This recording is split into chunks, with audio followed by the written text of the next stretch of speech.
Welcome to our simple guide on how to vote for Metfi Dao on Certik. Before we start, please note that you can vote for Metfi every 24 hours. Step 1. Head over to skynet.certik.com, login. If you're new here, click sign up to create an account using your email address or Google account.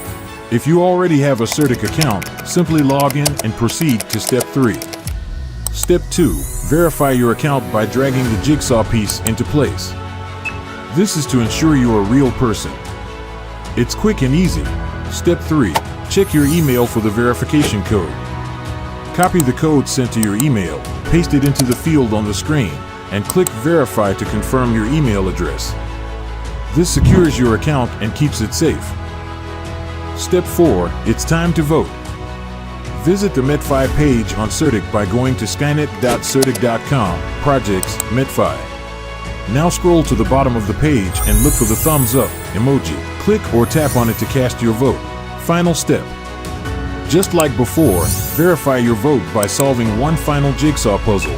Your vote doesn't count if you don't verify, so please ensure you do it correctly. And that's it. You've successfully voted for Metfi on Certik. Come back once a day to help make Metfi shine on Certik. Thank you. Every vote matters. Like this guide, hit subscribe, and follow us for more updates.